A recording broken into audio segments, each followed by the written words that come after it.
Well, good evening, Bern, and welcome to the Lodge Hope of Karachi, number 337, and our lockdown lecture series.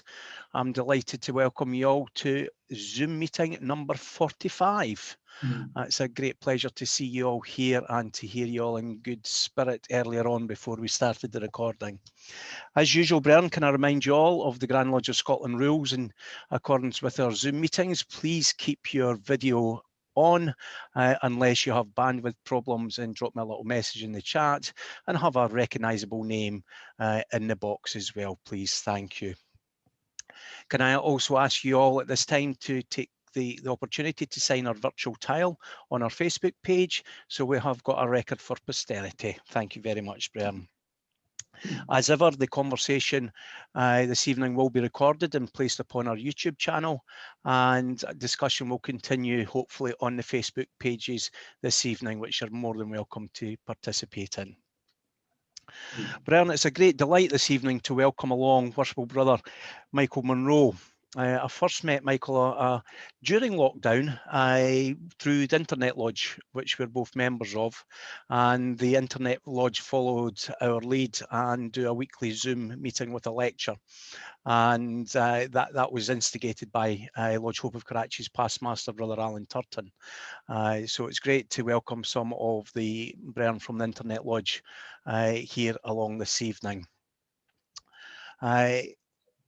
I've asked Michael to do a presentation that I first heard him present to the Internet Lodge on that body that came before the United Grand Lodge of England. There was two, as we know, Brian. There was the ancients and the moderns.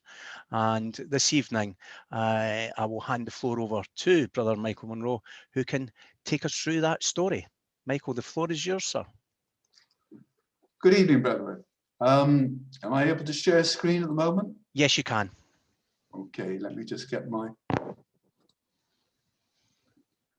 system up. Okay. To share screen first, I guess. Share screen.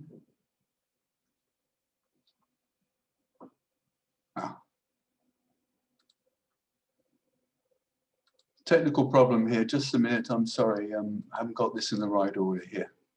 Go again. Okay.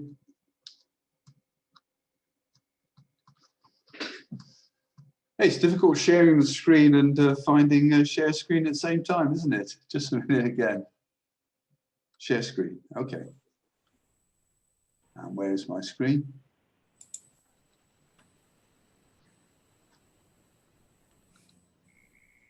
Can you all see the full screen there? It's not come up as yet, Michael. No, I'm having a difficulty here. One moment, let me get this straight.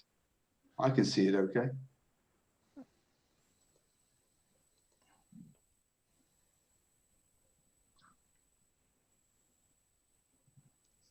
Share screen.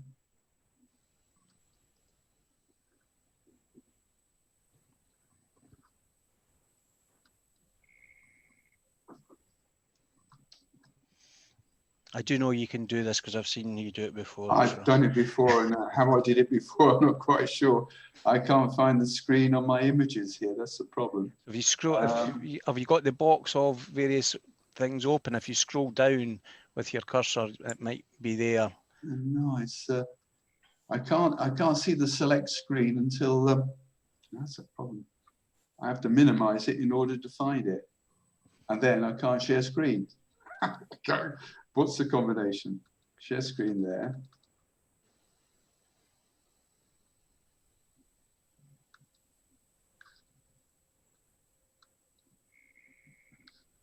I guess you can't see that, can you? No.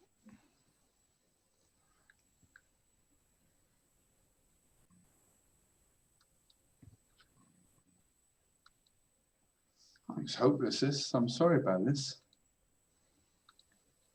As you said, I had this before. Do you want to quickly email it over to me?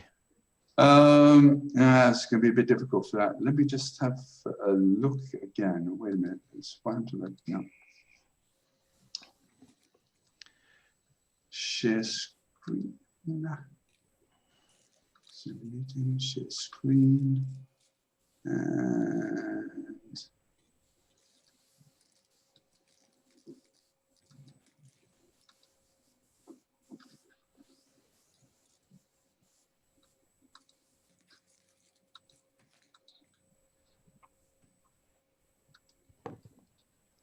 we should have had a practice before we came on, couldn't we? Yeah. Michael, have you opened your That's it now? That's it coming now. You can see something now, yeah? Yeah, Yeah. that's. Can I? You just need to go to slideshow viewer now. I wonder if that will work. Do you see a full screen image now, or? No, we've got all your slides up, Michael. No, I thought so. That's the problem I had once before with this. No, I have to minimize this. And the screen's gone there now. Oh, well, I might have to go the old-fashioned way. I'm sorry about that. Is it down the side, Michael? You've got your slide editor, your slide outline, slide sorter, and one of the ones there. The problem is I can't, if I display the full screen, I don't have the ability to select it. And I had before. How? I don't know. How I managed before, I don't know. Try pushing function key 5, F5. F5. No, that's a print.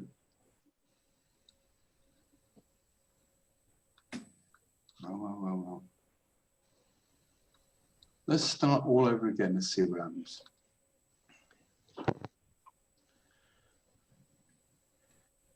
Just please bear with us, Bren, while we resolve this. When Michael's trying to bring that up, for those of you who knew Brother Drew Simpson, our Director of Ceremonies, this evening, just before we came on, his daughter Fiona was in touch with me with the details of the funeral, and she's shared with me a streaming link. We know with the current pandemic restrictions, we can't be there. But if you go to our pages, the Lodge Hovel Karachi pages, and the Fife Masonic News pages and Lodge St. Cerf pages, Bern, you will find the link and a passcode. So if you are available tomorrow and you can join virtually with Drew's last journey, that would be very much appreciated. Michael, that's beginning to share again. Yeah, that's fine. That's your opening screen. Brian, well, how I managed, I don't know. Perhaps I might not be able to do it again next time. I've got it. Is that okay to go now? Yes, please, Michael. Brian, okay. Here we have Worshipful Brother Michael Munro talking about the ancient Grand Lodge of England. Brethren, thank you for inviting me across the water there to Scotland. A trip that's impossible at the moment. They don't let us out of France to go to the UK now. But tonight I want to talk to you about the Ancient Grand Lodge of England. Full title was The Grand Lodge of England According to the Old Institutions. What did the ancients do for us in England? I apologize if anywhere during the talk I refer to us. By us, I would mean England, but I try and avoid it as much as I can. So, the key dates for English Freemasonry with regards to the Ancient Grand Lodge are 1730 with the publication of Masonry Dissected by Samuel Pritchard, which was an exposure of the English ritual. The ritual now being known, clandestinely made Masons, Cowans, and impostors were able to gain admission to our assemblies. And some were successful in making claims on the Grand Lodge Charity Fund. So, Grand Lodge ruled that no one was to be admitted into Lodge unless he could be vouched for. This did not succeed in preventing Cowans gaining admission to our meetings. So, in 1739 or thereabouts, Grand Lodge decided to swap the modes of recognition between the first and second degrees. This change, which was implemented to expose impostors, was to become one of the justifications for the foundation of a rival Grand Lodge in 1751. In 1813, the two rival Grand Lodges were united, and in 1887, the publication of Masonic Facts and Fictions by Henry Sadler established the true origins of the rival Ancient's Grand Lodge. Henry Sadler was Grand Tyler in the United Grand Lodge of England. He lived above the shop in Great Queen Street. When going through the cupboards of the Grand Lodge building, he discovered the first minute book of the Ancient's Grand Lodge, Morgan's Register. From the minutes and notes in the register, he was able to prove that the Ancients were not a schismatic faction, but a distinct group of Irish Freemasons, dissatisfied with innovations introduced by Grand Lodge and wishing to practice Freemasonry according to the old institutions. So why were there sufficient numbers of Irish Freemasons in London to form their own Grand Lodge? Why did they believe it expedient to become an independent Masonic entity? Why did they not incorporate their lodges under the protection of the local Grand Lodge? What were their reasons for not joining established lodges under the existing Grand Lodge? For these answers, we must look to the history of the development of Freemasonry in the early 18th century in London and Ireland. For the history of the Ancient's Grand Lodge is inextricably linked with the practice of Irish Freemasonry.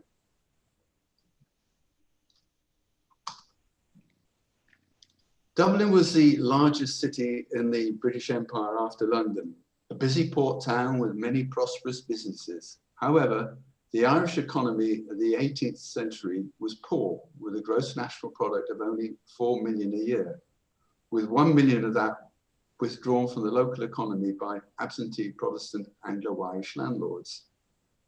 This left the majority of the native Irish population in poverty, seeking employment where they could, necessarily abroad. Famine of 1740 to 41 made matters catastrophically worse.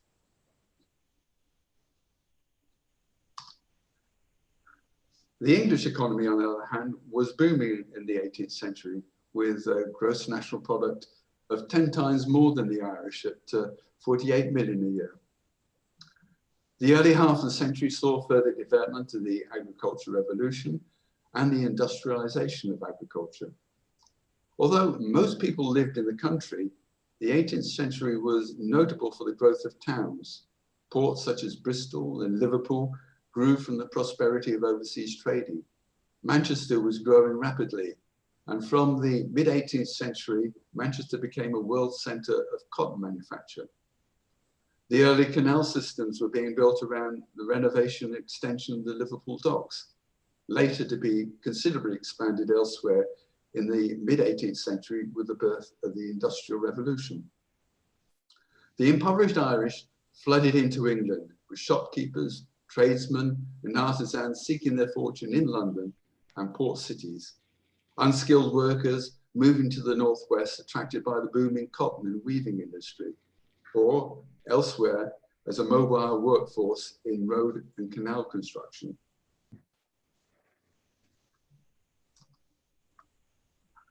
References can be found of a Freemasons lodge in Trinity College, Dublin, in its records from 1688, where it was lately ordered that for the honor and dignity of the university, there should be introduced a society of Freemasons, consisting of gentlemen, mechanics, porters, etc., etc.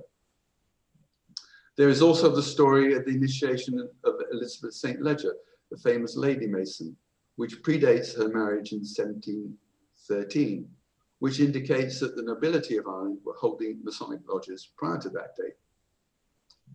In Ireland, Freemasonry had a membership of intellectuals and the aristocracy and others. The country lodges attracted those with a more simplistic working class attitude. There is ample proof that independent lodges existed in Ireland before and long after the foundation of the Irish National Grand Lodge. These were known as hedge lodges or bush lodges. Irish Freemasonry had a Christian ethos, with prayers in the lodge and the celebration of the two St. John's days marking the installation of the worshipful master of the lodge. there was only a 6-month tenure of office for a worshipful master.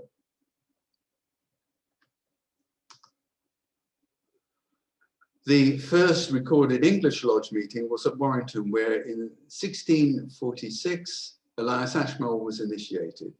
Whatever the original precepts were of the 4 founding lodges and that of the English Grand Lodge, the whole ethos of speculative Freemasonry in England was to be shaped by its 3rd Grand Master, John Theophilus Desaguliers, a prominent member of the Royal Society.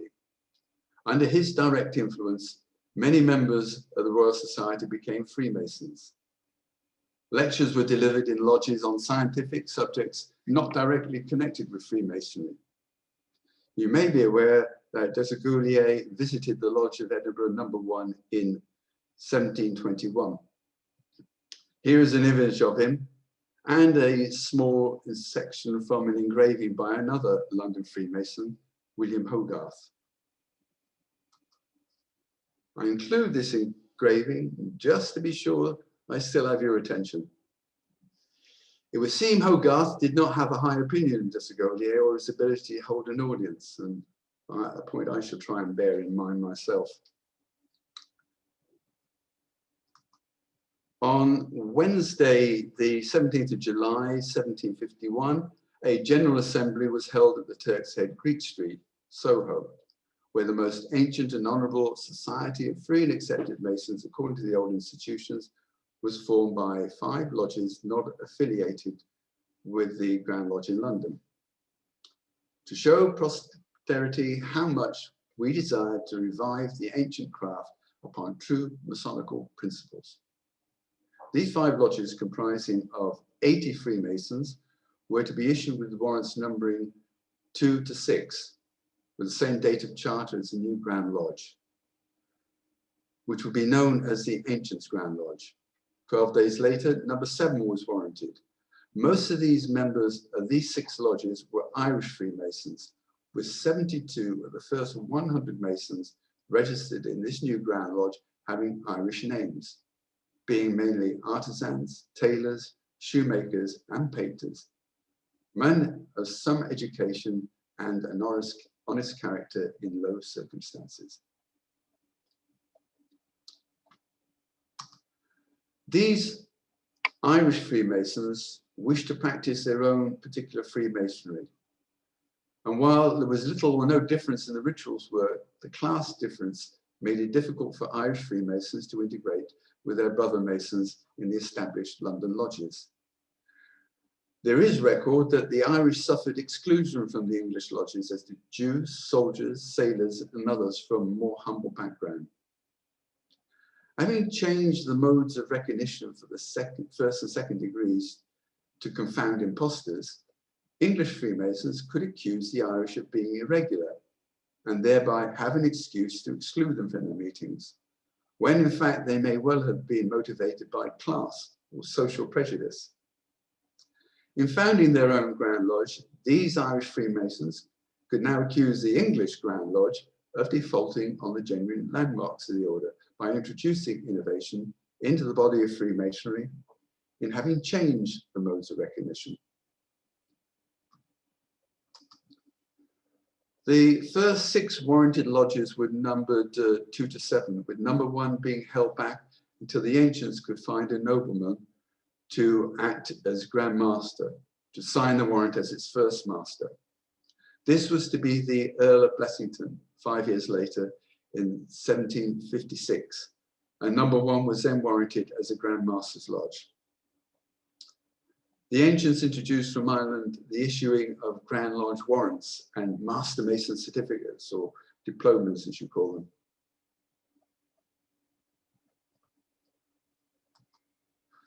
Here is a map of London from the period of foundation of the Grand Lodge, with the various lodges marked upon it. First 6, that is. For those of you more familiar with London, this over here is St. Paul's Cathedral. Up here, Smithfield Market. Over here, Lincoln's Inn Fields. And for those of you familiar with the Grand Lodge in London, here is Great Queen Street, here is Wild Street, and you can see even back then the shape of the present Grand Lodge is quite distinctly marked here. Up here is the site of what was to become the British Museum. This is Oxford Street over here. And for those of you who come down to London for the rugby, or those of you with a longer memory who came down for the football, up here would be the site of Euston Station, and just over here off the map would be King's Cross. The distance across here between Lodge number 2 and Lodge number 3 is about 1.6 miles or 2.5 kilometers. The third Grand Master of the Ancients was the first from the nobility. He was originally Grand Master of Ireland, and during his mastership in 1758, the Grand Lodge of Ireland formally recognized the Ancients. Their sixth and seventh Grand Masters were concurrently Grand Master Masons of Scotland. There were 10 Grand Masters in the era of the Ancients Grand Lodge. Of these, the Dukes of Atholl were Grand Masters across nearly 43 years of the 62 years of the Grand Lodge's existence. Hence, the Ancients Grand Lodge is often referred to as the Atholl Grand Lodge. The Grand Lodge of Scotland did eventually recognise the Ancients in 1772, being assured of the regularity by their Grand Master Mason-elect, the third Duke of Atholl. Why they were not recognised in 1763, when Thomas Alexander Erskine was Grand Master, both of Scotland and the Ancients, is not clear to me. I would be grateful if anyone who is familiar with Scottish Grand Lodge records to put me right on this matter, with questions later, I hope.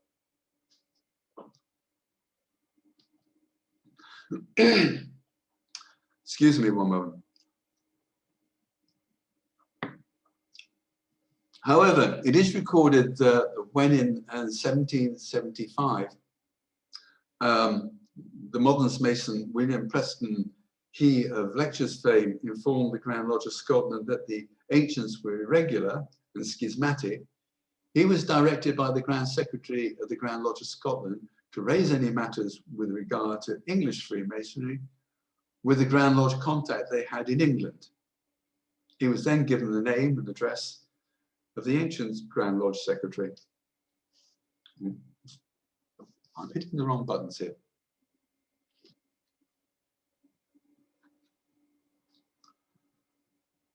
The last Grand Master of the Ancient was Grand Master for less than a month. His Royal Highness Prince Edward Augustus, Duke of Kent, was appointed Grand Master, so that the Ancients had a Grand Master of equal status to that of the moderns at the time of the Union. Of the 8 Grand Secretaries, the most influential, the most important was their second, Lawrence Dermot. Lawrence Dermot was an Irish Freemason from Dublin, who, on emigrating to England, joined the Ancients Grand Lodge in London within 4 days of becoming, and within 4 days he became Grand Secretary. During his tenure as Grand Secretary, new lodges were quickly established and almost as quickly disappeared, with members returning to Ireland or moving abroad to seek better opportunities. Dermot remained steadfast, proclaiming the superiority of the Ancients and holding it all together as Grand Secretary for 19 years. He organised it on a sound basis and built it up so that at the union with the modernists, the Ancients were strong enough to negotiate on equal terms. In 1756, Dermot published the first constitution of the Ancients Grand Lodge. It was based on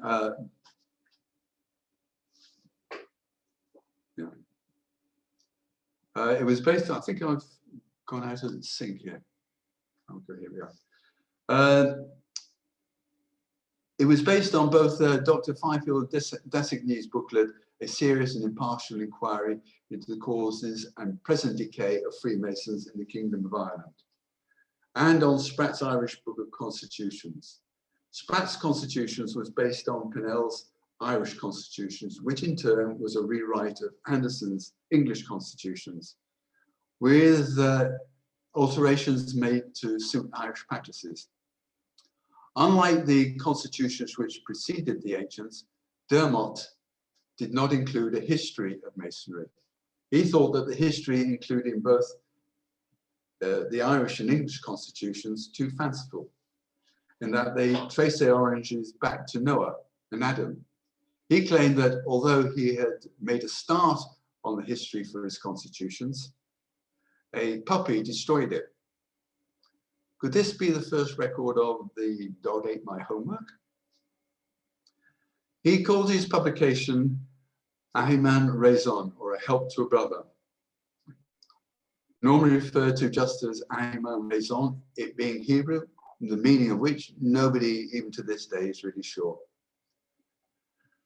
The Irish Grand Lodge then used Dermot's constitutions as the basis of their own, as did several Grand Lodges in the USA. And for a time, their books of constitution were referred to as Ahiman Raison. The Grand Lodge of Pennsylvania and the Grand Lodge of South Carolina still do. Those of you familiar with Irish Freemasonry may recognize the arms of the Irish Grand Lodge here at the top of the first page of the constitutions.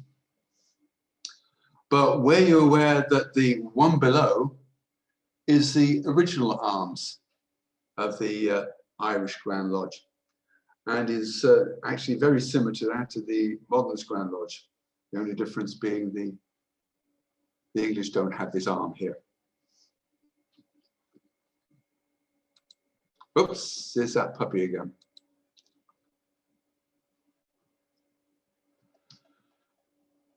In the second edition, the moderns were completely censured. They were criticized for the innovations and omissions that had changed Freemasonry from the ancient forms that had been live at the time of the foundation of the Modernist Grand Lodge. The modes of recognition between the first and second degrees had been swapped.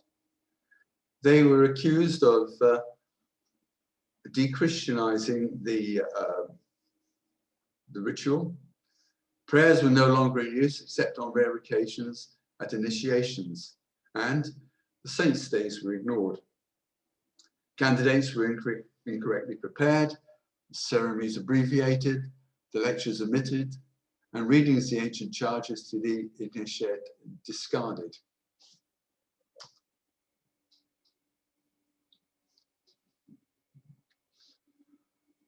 Deacons were not appointed as officers of the lodge. Changes had been made, such as the communication of the passwords in the degree instead of a separate meeting preceding the conferral of the next degree. Lodges were not arranged correctly. The position of the two pillars and the three lesser lights differed, and the wardens were not both placed in the west. The installation ceremony had largely been abandoned, only to be performed at the establishment of a new lodge, as is still the case in the USA. The Royal Arch degree was rarely worked in the lodge. The strongest criticism was reserved for the abandonment of the Holy Royal Arch, with its relegation to a side degree, not to be held in a craft lodge. The ancients believed it to be the fourth degree in Freemasonry. Dermot was a firm supporter of the Royal Arch, proclaiming it to be the root, heart, and marrow of Masonry, and considered only installed masters of lodges were eligible to be exalted into the supreme degree. The moderns only required candidates for the Royal Arch to be Master Masons. And here we have an image of the Royal Arch as depicted by Lawrence Dermot. The Modernist Grand Lodge, which was a term invented by Dermot, which to his amusement was accepted and adopted by the original English Grand Lodge, thought that by ignoring the new rival Grand Lodge and treating it as irregular, it would go away. But Dermot's administrative flair in creating a more attractive alternative to the original Grand Lodge assured its survival. Those lodges under the modern Grand Lodge that practice rituals similar to that of the ancients were termed traditional lodges. They had to be careful, for there was a fine line between what was deemed to be acceptable and what was irregular. The Royal Arch degree had to be worked outside of normal lodge meetings in what were to become known as chapters. In 1755, a resolution was passed in the modern Grand Lodge, which led to the erasure of some 21 lodges from its list because of irregularities in their modes of recognition. The moderns also took action on brethren from the ancient tradition who tried to claim relief. In 1759, William Carroll, an Irish Freemason, applied for relief to the modern Grand Lodge. He was refused by the Grand Secretary. The ancients were more inclined to show charity to Freemasons in distress than were the moderns. By 1764, the moderns had realized that their negative attitude towards the ancients had to be replaced with a more pragmatic response. So they invited an Irish aristocrat, Lord Blaney, to be their Grand Master, and they also started to improve their administration. To placate those moderns who wished to continue to confer the Royal Arch, the degree was officially recognized, but to be worked only in chapters. And to this end, and to regularize the order, the moderns founded the excellent and grand Royal Chapter in 1766. In the modern constitutions of 1784, the ancients were finally deemed to be irregular, and it was declared that the Ancients Grand Lodge was formed illegally. It took only 33 years to get around to making the claim official.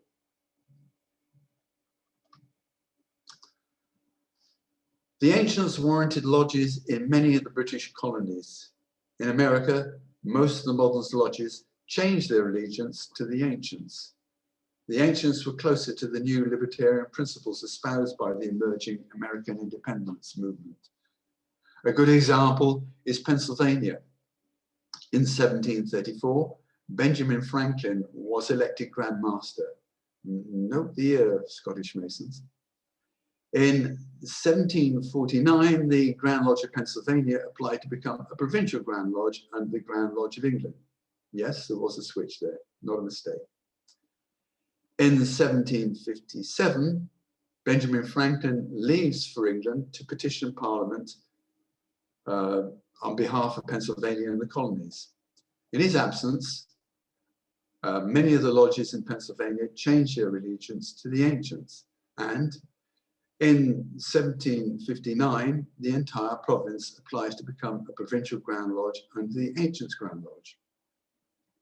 Then in 1762, Benjamin Franklin, on his return to Philadelphia from England, was refused recognition as a regular Mason by his own lodge, now holding an ancient's warrant. Brother Franklin's funeral was attended by a crowd of more than 200,000. Sorry, 20,000, I beg your pardon, 20,000. In the cortege, there was distinguished revolutionary compatriots, local dignitaries, and representatives of the societies to which he belonged, and in some cases founded. But there was no representation of Freemasons. This rebuke of Brother Franklin by his own lodge and province was finally rectified by the Grand Lodge of Pennsylvania only in 2006, when a memorial service was held in his honor. By the late 18th century, the rivalry between the two Grand Lodges had reached such a pitch that many brethren were worried they would bring the whole order into disrepute. Serious consideration was being given to resolving their issues. The Unlawful Societies Act of 1799 provided a new incentive for cooperation and the union between the two Grand Lodges. But it would be another 10 years before there would be any serious commitment to progress to the eventual union in 1813. So, what are the ancients given us? Well, I will go through some of the items, and it may be of interest to you to see what items here are in common to you in Scotland.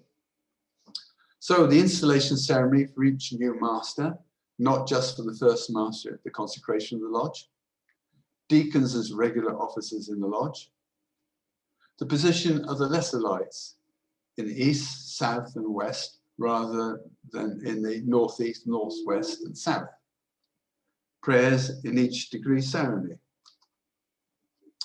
passwords communicated between the degrees, Grand Master's Lodge number 1 as the personal lodge of the Grand Master, past masters as members of Grand Lodge. The ritual is almost entirely ancient. Lodge warrants and Grand Lodge certificates introduced by the ancients right from the beginning of the ancients' Grand Lodge and very soon copied by the modern's Grand Lodge. Here we have an image of a Master Mason certificate or diploma. And over here, we have, in the center here, we have the original seal, which was known as the Fellowcraft seal from the position of the compasses as you see them. Up here, we have the second seal, which was developed, and below it an adaptation of it, which came out later. Only the wording is slightly different. Now, these were printed on paper and stuck over the original seal. Here we see the next certificate, which was to be developed, which is more familiar as a diploma than to what we have today. And you can see that just a piece of paper with it's a seal stuck over the top of it. Here we have the oldest warrant for an ancient's Grand Lodge that is still in existence today. Originally warranted as number 53. Its number changed a few times on at the Union and with numbering thereafter, ending up at a number fairly close to its original at 57. And what have the moderns given us? Well, the appointment of a master once every year as opposed to once every 6 months on St. John's Day. Allocation of lodge numbers by seniority. The position of the wardens in the lodge. The method of advancing from west to east, which I understand is the same in England as in Scotland, and which Dermot ridiculed in as much as he thought the first degree resembles a man with sciatica, the second degree, a sailor accustomed to the rolling of a ship, and the third degree, a drunk attempting a peasant's dance.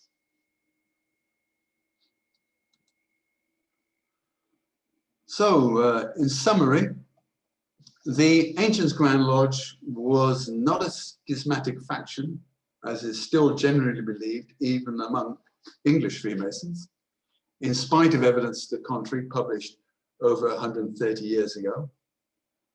But its origins are far more interesting, founded by Irish Freemasons, unwelcome in London society, even in their lodges, where the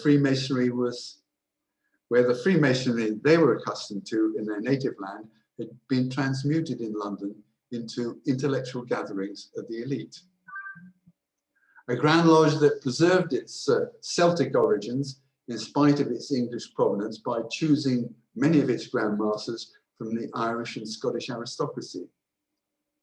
The success being largely due to the dynamic second secretary, Lawrence Dermot, with administrative skill and tireless promotion of the superiority of the ancient version of Freemasonry over that of the moderns.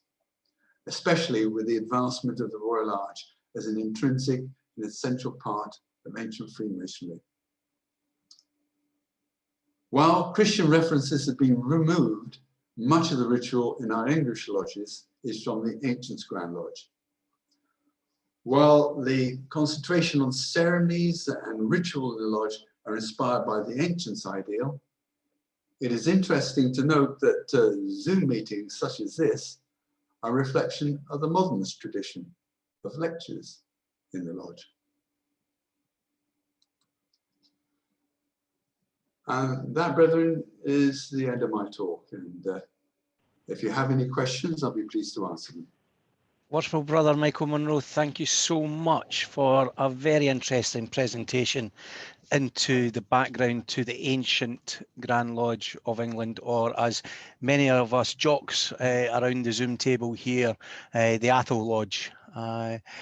I'm sure we will have questions in the chat for you, Michael.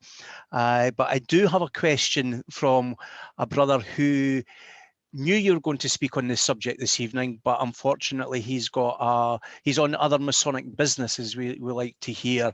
And I will read out his question to you.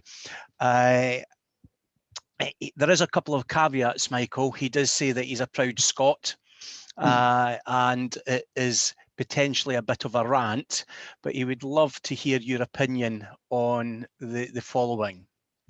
So he asks, was the joining of the ancients and moderns, was that to provide a convenient cover story to hide the ulterior motive and abuse of our craft by forming a brand new Grand Lodge in England, claiming to be the premier Grand Lodge, which our Grand Lodge has complied with, while it was really for purely religious, political and military reasons, as they needed Scots to do the actual spearhead fighting in their wars against France and America, and were aware of the strength of Scotland, France and America's craft and historical Jacobite connections.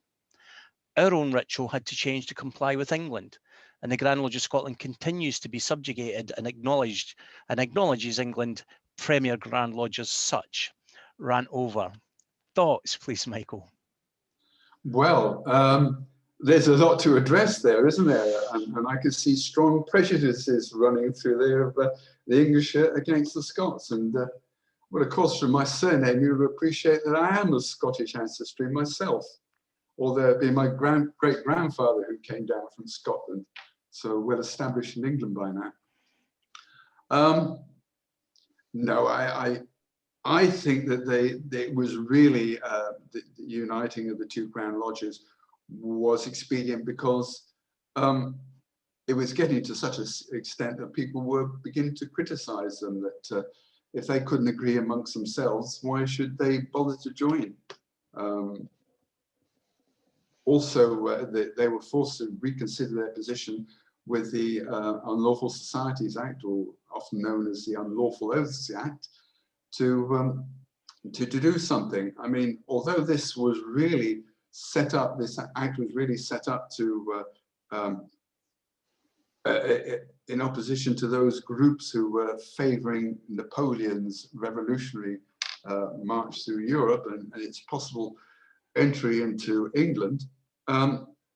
This law was principally used to suppress unions, but nonetheless, the Grand Lodge, the two Grand Lodges, the moderns and the ancients, along with the Grand Master of Scotland, managed to persuade the Prime Minister to allow lodges to meet in those two countries, based on the fact that they were able to prove that Freemasons were loyal to the Crown, and there was no danger of fomenting revolution within lodges. The Irish were not included in this because the Irish had their own parliament at the time, and therefore the law did not pertain to the Irish Grand Lodge. Have I answered all the points addressed? Or? I think so. He concludes his email to the secretary and I with, please ask my question. My question is offered without any disrespect to the speaker, and please make a note of the response and let me know via this email, which we will do. So I think you answered that very well. Thank you, Michael. A question from Eagle was the first and second degree the wrong way around, meaning some of the second ritual or passwords being told in the first degree. That's right. Yes, that's right. They swapped them round because the words in the first and second degree were exposed early on. They decided that a clever idea would be to swap the words around, so those people who got the words from the exposure would be deemed to be irregular. But it was a foolish thing to do. They could have found a better idea, I'm sure, than that. Okay. But there you go. We've got a question from Brother Bob Phillips, immediate past Master Lodge 1373, which I think actually potentially opens up a whole new lecture and something that we can look to bring to the lockdown lecture series in the future. And his question to you, Michael, is what happened to the mark degree? The mark degree, that is another. That is a very good point. That is another whole other subject. The mark degree, I don't think it was practiced in England at all. There is reference to a mark degree earlier being performed, I think, down in Plymouth or Portsmouth, probably Plymouth. But then again, what is the mark degree? What was it at the time? It is argued that the mark degree which we have today was an invention in the early 19th century. And there is record of the Grand Secretary of Ireland saying he received the mark degree, he received a copy of a mark degree sent to him from the States. And there is argument elsewhere in Ireland that the the degree that was being worked in the 19th century was not the degree others were familiar with from an earlier period. Nobody's really knows if it was completely rewritten or what, or whether it was a totally different degree altogether, in as much as the mark could be, say, the mark we talk about in the English Royal Arch, about the mark placed on people to say they safely returned from battle, or some religious mark. It's almost impossible. I have not studied in great depth the mark. I'm sure there are people out there who have, but to my knowledge, it's still up in the air where it originated.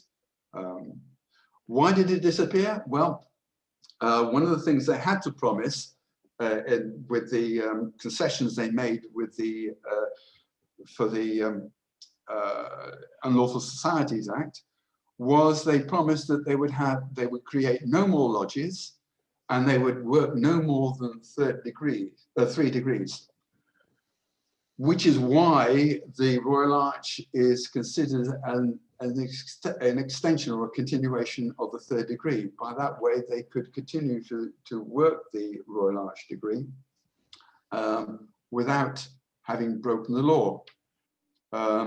They got around in England, they got around, I believe in Scotland too, they got around the problem of not being able to create new lodges by reissuing return warrants.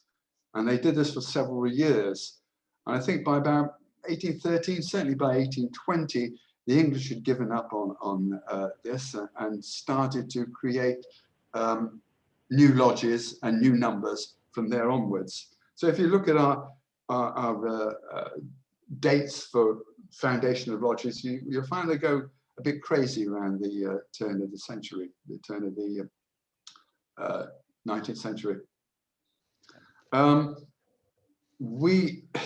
It is also interesting to note that I read somewhere, and I can't find it again, it was written by John Hamill, one of our major researchers, one of our major historians in England, that in 1939, somebody in the Camden Council had discovered Grand Lodge were creating new lodges, and he cleverly noted that they were not allowed to do that by law, and he brought a motion before Parliament, or managed to get a motion read to criticise the Grand Lodge for breaking the law. However, Parliament had other more important problems on their minds in 1939, and it was never discussed. So, to get around to your question, the mark was suppressed in England and Scotland because of the Unlawful Societies Act. And if my understanding of Scottish Freemasonry is correct, sometime around the 1850s, the Grand Chapter, Supreme Grand Chapter in Scotland criticised a chapter in Glasgow for working the mark degree, and they managed to prove that they had worked it from antiquity, and they were allowed to continue. And the mark degree then came under the ownership of the Supreme Grand Lodge of Scotland, or Supreme Grand Chapter of Scotland. And later, a lodge in Glasgow claimed authority to work the mark degree, which is why you in Scotland have an agreement between your Grand Chapter, Supreme Grand Chapter and Grand Lodge to work the same degree. We brought it down to England later. I think it was a mark lodge called Bonaccord, who were not allowed to work it in England. You have to look at it from another point of view, but let me just cover this anyway. Bonaccord was founded as a mark lodge under the jurisdiction of the Supreme Grand Chapter in Scotland, and eventually they formed their own lodge, independent Grand Lodge of Mark Masons. Now, why was it continually suppressed in England? Why was nearly every lodge, nearly every degree outside of the 3 craft degrees in the Royal Arts suppressed? Well, because of the Unlawful Societies Act, and also because of the problem of trying to unite the factions, the 2 Grand Lodges, and trying to get some stability into English Freemasonry. It was a time when the Duke of Sussex could not entertain any dissension, and to bring in other degrees would have caused some kind of friction and problems.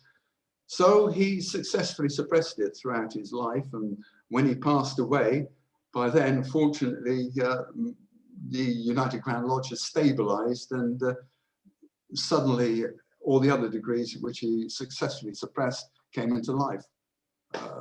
Knights Templar, the degrees from the Ancient Accepted Rite from the States have brought in a lot of other things. But the mark was accepted as a separate degree, but it would not come under the authority of the United Grand Lodge, because they still insist that its craft masonry consists of only 3 degrees. Yeah. Thank you, Michael. As we suggested, it's a lecture in itself. And Bob, there's a lovely book, Tell Me More About the Mark Degree, by the Reverend Neville Barker Cryer, that gives you a very good insight into the mark down south. Michael James Hodge says, now that was a great presentation. I thought I knew about the ancients, but now realise my knowledge was greatly lacking. So lots of plaudits to you, but there's another question down here. I'm a past master. This is from David Brown, the Right Worshipful Master of Lodge number 76. I'm a past master of the Atholl Lodge number 384 in Kirkintilloch. English Freemasons sometimes ask if there's any connection with the ancients in England. However, the name derives from the later 6th Duke of Atholl, his preferred spelling with an E on the end. Someone's got a trust. Isn't the Duke of Atholl from Kirkintilloch? The Was lodge. he a member of lodge in Kirkintilloch? Yes. I know Kirkintilloch. I've been to Kirkintilloch a few times. What's the lodge? Roman Fort. The chapter is Roman Fort. I've been there on several occasions. Someone Just says, answer that, yes, the chapter is indeed Roman 4. It celebrates its centenary in this coming year, although it remains to be seen what form we're going to be able to make that take. If everything goes according to plan, I will be in the chair of Roman 4 for that centenary, because that is my mother's chapter. Will you invite me along? Certainly, certainly. 23rd of October, provisional date. Okay, I'm a pastor in Mulgai. Right. Ellen chapter 487. Yes, yes. Also, the relationship between the Duke of Atholl and Kirkintilloch, it was because the first master of the Atholl Lodge, Dr. Donald Patrick Stewart, came from the Atholl country and was keen that the lodge should have an Atholl identity. He was originally from Fincastle near Pitlochry. So he was keen it had an Atholl identity. It was a breakaway from another lodge, the Kirkintilloch Lodge, St John Kilwinning number 28. And they were keen to have the support of the Grand Master Mason, who was none other than the 6th Duke of Atholl. So calling it the Atholl Lodge was quite a good move, particularly as the Grand Master Mason then decided that the lodge did not need any sponsors. The fact that he was in fact its sponsor meant that no sponsor lodges were required. So very unusual among Scottish lodges, we had no sponsor lodges when we were formed in May 1858. thank you, David, for that additional information. Very much appreciated. A couple of points from Stuart Donaldson. The Mark degree was introduced into England from Scotland. Michael Hearn, the Mark degree is very similar to that as practiced in Scotland. There was a Mark Lodge formed with a warrant from our Royal Arch chapter in Aberdeen. Alan Tibbetts tells us in Canada, the Mark in Canada is the first degree of 3 in the Royal Arch. Alan Turton asks, which Royal Arch ritual did the ancients work? As I understand it, the same as what's used in England now, is it the Joshua version, as opposed to the Josiah version in Ireland? What you have to remember is that Ireland had a different version, but at one time they had both. And the version we use in England was in favour in Dublin for some time, and it tried to spread it out through the whole country. But so I presume Dermot brought the English version as we know it, because when later Ireland tried to standardise the ritual, they decided to standardise it on the one which was most popular throughout the country, as opposed to one that was in Dublin. Okay, Michael Hearn also comments. We've got another comment, Michael, from Michael Hearn. Also, there was an attempt to incorporate the Martin degree into the UGLE in the 1850s, but the minutes of Grand Lodge did not confirm that section of the minutes, and they went ahead and formed their own Grand Lodge of Mark Master Masons. Ian and Michael are asking each other questions about the year of the Martin degree in Aberdeen, and I'm sure they'll be able to send each other a little chat message. Alan Tibbetts' passing of the veils is also part of the Royal Arch in Canada, like in Scotland. Can I come back to Alan Tibbett? He said there was only 3 degrees, the first of 3 degrees, not 4 degrees? Where is his question? Is the first of 3 in the Royal Arch chapter? Can Alan come back on that? Is that right, 3? Alan, are you here? Because in the York Rite, it should be 4. Or have they got something different in Canada to the United States? Alan, would you like to unmute yourself if you're still here? This is Hugh. 3. It's not like the States. Okay. The States is on to York College. The capitulated masonry is by itself. And the Mark Master Mason, most excellent master, or which is not the same as the eminent master of passing the veils, which is Scottish, and the Royal Arch degree. Okay, so you don't have the past master's degree? Well, we occasionally do the past master's degree at one of our grand communications, just as a a degree to do, but it's certainly not required. Okay. Thank you, Hugh. Very much appreciated. Michael Hearn mentions Bonaccord was a chapter in Aberdeen that started off the Bonaccord Mart Lodge in England, which has time immemorial status. Its charter was suspended by the Supreme Grand Royal Arch Chapter of Scotland. Fred Vauve, our other French visitor, Brian, I do see other French visitor because Michael actually is living out in Paris. Fred asks, Michael, topics and lectures in the modern lodges. Was it in every lodge? What were the topics? And any idea why the post-1877 English lodges didn't continue on with lectures? They didn't continue on with lectures because that was what the ancients did not like. And really, when we talk about a united Grand Lodge, it was really more or less everything that the ancients wanted to do that was adapted into the United Grand Lodge. Somebody else in another one of my French lodges has studied this in detail. The meetings that were formed to create the union. He said from the minutes of these lodges and those attending, it was very clear that during the progress of the couple of years when they were discussing this, the moderns were dropping away from the meetings, and these meetings to discuss the matters that should be incorporated into the union were mostly discussed by ancient Freemasons.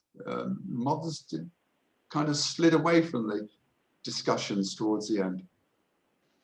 Okay, thank you. And I think that just to round the evening up, a couple of points, Michael, before I say my thank yous to you.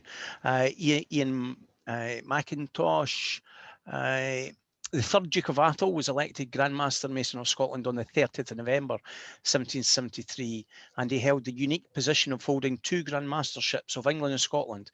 His influence upon the order that brought about the title of Atholl Masons. Eagle over in Newfoundland, the District Grand Lodge in Newfoundland have a Martin degree. And Ian again, the third Duke was installed into the Ancients on the 25th of March 1775. Michael, worshipful brother Michael Munro, thank you so much, sir, for giving us this very interesting look into the history of the Ancient or Atholl Grand Lodge of England. It is very much appreciated. Thank you so much, sir. Brian, as usual, our intimations for next week. We have a returning speaker.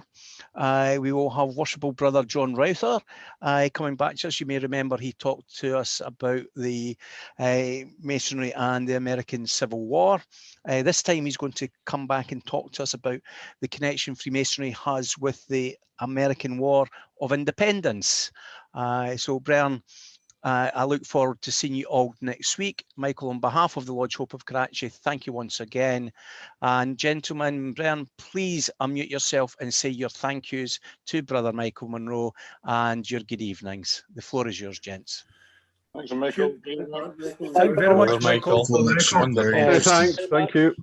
Thanks, Michael. Thank you very much. I thoroughly enjoyed it. Yeah, thank you, Michael. Thank you very much indeed. Super. Very informative. Thank you, Michael. Thank you, Gordon. Hi, please. Thank you very much, everyone. Hey, guys. Thank you very much, Michael. See you next week. Okay. Thank you, Michael. See you tomorrow. Very much, Michael. Very interesting talk. Tomorrow. Thank you. For sure. Thank you. As always, very interesting. Take care, brother. Michael, really enjoyed that. Very interesting lecture. Thank you very much. And to you, Gordon, for organising. Thank you. Well done. Gordon, of course. Next one. Thank you. Thank you very much, Michael. Thank you very much. Let me say, nothing changed. Nevertheless of time, nothing changed. The same situation now in Bulgaria with all these intrigues. Oh, well. But we Michael, thank you very, very much. That was super. Into your bed, big Forbes, before the meeting gets you. I beg your pardon? In the end. Into your bed before the meeting gets you. Oh, it'll be 9:30 tonight. I'm working tomorrow. Come on, past provincial grandmasters, behave. We're saying thank you to our guest speaker. That's what I thought as well. Thank you, Michael. Okay, thank you. Thank you, Michael. Well done. Thoroughly enjoyed it, as always. Thank you, Steve. Thanks, Michael. Very interesting lecture. Thank you. Thank you, Ronnie. Thank you, Michael. Looking forward to visiting English Lodge and winding some people up now. Why not visit an English lodge in Paris?